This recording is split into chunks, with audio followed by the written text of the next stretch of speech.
कामयाब गो। मातरम वंदे मातरम सुजलाम सुफलाम मलयज शीतलाम।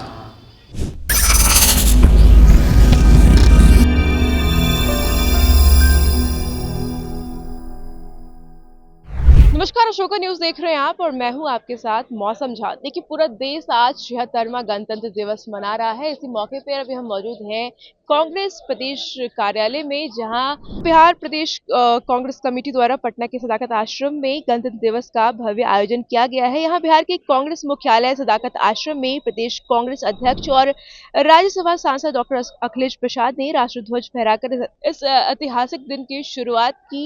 आगे सुनिए क्या कुछ कह रहे हैं अखिलेश प्रसाद यादव, और इस कार्यक्रम को देखिए कि किस तरीके से उन्होंने झंडा तोलन किया है। उसके बाद जो भाषण दिया है उसको सुनिए। वंदे मातरम शुरू करेंगे। वंदे मातरम वंदे मातरम सुजलाम सुफलाम मलयज शीतलाम श्यामलाम मातरम वंदे मातरम सूरजोत्स्ना पुलकितयामिनीं पुल्लकुसुमिता द्रुमदलशोभिनीं सुभाषिनीं सुमधुरभाषिणीं सुखदां वरदां मातरं वन्दे मातरं वन्दे मातरं।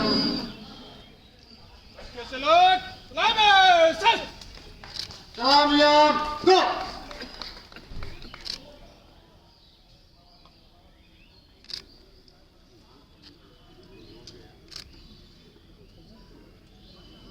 जैसे थे ध्वज गीत शुरू करेंगे।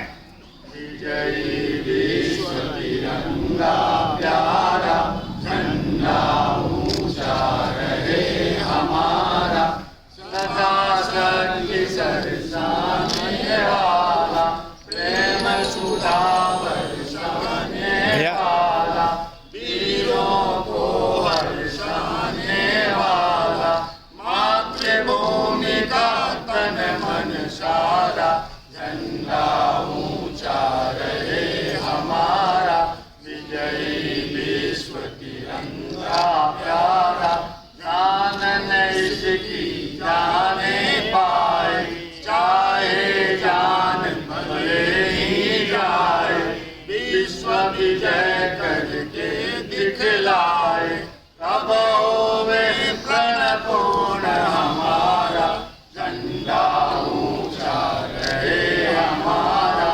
विजयी विश्व तिरंगा प्यारा झंडा ऊंचा रहे हमारा।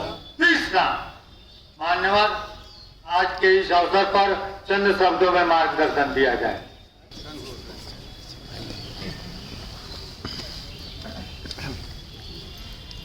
76वें गणतंत्र दिवस पर उपस्थित आदरणीय रामजतन सिन्हा साहब, कांग्रेस लेजिस्लेचर पार्टी के नेता डॉक्टर शकील अहमद खान साहब, पूर्व प्रदेश अध्यक्ष रहे और भारत सरकार में मंत्री रहे डॉक्टर शकील अहमद साहब, पूर्व प्रदेश और विधान परिषद में कांग्रेस पार्टी के नेता डॉक्टर मदन मोहन झा जी, श्री श्याम सुंदर सिंह धीरज जी, कौकब कादरी जी, श्रीमती बीना शाही जी, आदरणीय नरेंद्र कुमार जी, डॉक्टर सुमीर कुमार सिंह जी, महिला कांग्रेस की अध्यक्षा श्रीमती सरबत जहां फातिमा जी, आदरणीय झा जी, पिछले लोकसभा में हम लोगों के प्रत्याशी रहे श्री अंशुल अभिजीत जी और श्री लौ सिन्हा जी, यहाँ उपस्थित कांग्रेस पार्टी के सभी सम्मानित नेता और कार्यकर्ता साथीगण, सेवा दल के सभी साथियों, विभिन्न प्रकोष्ठ के सभी साथियों, मैं 76वें गणतंत्र दिवस पर आप सभी को हृदय से शुभकामनाएं और बधाइयां देना चाहता हूं। 26 जनवरी 1949 को जब संविधान बना था, उस समय संविधान निर्माता डॉक्टर अंबेडकर ने दिल्ली में एक भाषण में साफ शब्दों में कहा था कि संविधान तो हमारा बन गया, संविधान का उद्देश्य बड़ा अच्छा है, सभी वर्गों के लिए है, सभी जाति बिरादरी धर्म संप्रदाय के लिए है, लेकिन अगर ये शासन चलाने वाले गलत आदमी अगर कोई सत्ता पर बैठ के जाए तो चाहे संविधान कितना भी अच्छा हो, उस संविधान का कोई मतलब नहीं रह जाएगा और उसमें फिर किसी ज्योतिषी की जरूरत नहीं है ये हमको करने में कि ये संविधान का कोई मतलब नहीं रहे। आज हम ये कह सकते हैं कि जिन लोगों के हाथ में शासन सत्ता है, किस तरह से सभी संविधान पर हर तरह से हमले हो रहे हैं। और अगर मैं ये कहूँ कि पिछले लोकसभा चुनाव में कतिपय इनके नेताओं ने जिस तरह का भाषण किया कि 400 पार का नारा दिया, 400 जैसे ही हम लोगों की संख्या होगी इस संविधान को हम लोग बदल देंगे। ये हम लोगों के लिए, ऐसे पूरे भारतवासियों के लिए एक बड़ा सवाल था, बड़ा सवाल उठ के खड़ा हुआ देश में। लेकिन कांग्रेस कर्मी और खास करके हमारे उन पुरखों के लिए एक बड़ा प्रश्न चिन्ह था, फिर से बड़ा एक सवाल था कि जो संविधान सभी जाति बिरादरी धर्म संप्रदायों का ख्याल रखने के लिए, ख्याल करने के लिए बनाया गया था, उसमें अगर बदलाव होगा। और ये ऐसा शासक वर्ग है जो कभी भी तिरंगा में विश्वास नहीं किया और आरएसएस जिनके विचारधारा पर ये पार्टी बनी 1950 से लेकर 2002 तक, जब तक कोर्ट का निर्णय नहीं आया तब तक वहाँ ये तिरंगा नहीं फहराया जाता था, ये किसी से छिपा नहीं है। इसलिए ये बड़ा चैलेंज है खास करके हम सभी कांग्रेस कर्मियों के लिए। और हम बधाई देते हैं इस अवसर पर अपने नेता आदरणीय राहुल गांधी जी को, आदरणीय मल्लिकार्जुन खड़गे साहब को, जिन्होंने सीधे तौर पर, जैसे हम लोगों ने पुरखों ने ब्रिटिश हुकूमत से आज़ादी की लड़ाई लड़ी, देश को आज़ाद कराने का काम किया और देश में नया संविधान 1950 में 26 जनवरी को लागू हुआ, उसी तरह से फिर से राहुल गांधी जी के नेतृत्व में, खड़गे साहब के नेतृत्व में कांग्रेस के सभी कांग्रेस कर्मी पूरे देश में संकल्प लेके और संविधान की लड़ाई लड़ने लगे, संविधान बचाने की लड़ाई लड़ने लगे, अंबेडकर साहब के उन मूल्यों के लिए लड़ाई लड़ने लगे। और उधर की बात तो छोड़ दीजिए, अभी जब पिछला सत्र चल रहा था, जिस तरह से अमित शाह ने राज्यसभा में अपने सरकारी उत्तर के लिए जब खड़ा हुए और जिस तरह से अंबेडकर अंबेडकर अंबेडकर करके उनको अपमानित करने का काम किए, उससे न केवल संविधान की खिल्ली उड़ाई गई बल्कि पूरे देशवासियों का खिल्ली उड़ा। और आज देश संक्रमण काल से गुजर रहा है।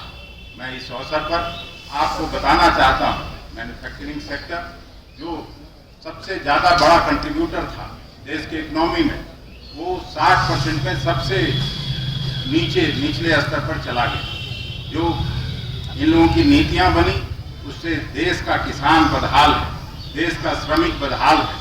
और तो और बिहार में अभी राहुल गांधी जी यहाँ आए थे तो वो सीधे छात्रों से मिलने चले गए और बीपीएससी के जो छात्र जिनका भविष्य अंधकार में लग रहा है, यहाँ हर परीक्षा में क्वेश्चन पेपर लीक हो रहा है। कभी इसी प्रदेश में नालंदा विश्वविद्यालय हुआ करता था, दुनिया भर के छात्र नौजवान पढ़ने आते थे और आज हमारे छात्रों का कोई भविष्य नहीं रह गया है, उनका भविष्य अंधकारमय हो गया है। इसलिए इस अवसर पर हम सभी कांग्रेस कर्मियों को संकल्प लेना होगा इस सरकार से, और खास करके बिहार में इसी साल चुनाव होने वाला है और हम लोग ये संकल्प लेके इस गणतंत्र दिवस पर यहाँ से जाएंगे कि इस सरकार को बदलना है, फिर से बिहार को बीमारू स्टेट से विकसित राज्यों की श्रेणी में खड़ा करना है। जिस तरह से पहली पंचवर्षीय योजना श्री बाबू के जमाने में बिहार दिखाई पड़ता था, उस बिहार की गरिमा और प्रतिष्ठा को वापस करना है। फिर से मैं आप सभी साथियों को, सभी नेताओं को हृदय से आभार प्रकट करता हूं कि आपने यहाँ पर गणतंत्र दिवस में सब उपस्थित हुए और हमको अपनी आशाओं को व्यक्त करने का मौका पाकर पुनः आप सभी साथियों को हृदय से धन्यवाद देता हूँ, बधाइयाँ देता हूँ, शुभकामनाएं देता हूँ। सेवा दल के साथियों को भी हृदय से बधाई देता हूँ। बहुत बहुत धन्यवाद। जय हिंद, जय कांग्रेस पार्टी, जय संविधान। फिलहाल के लिए इतना ही। आगे की तमाम अपडेट्स के लिए हमारे साथ बने रहिए अशोका न्यूज पर। जय हिंद, जय भारत।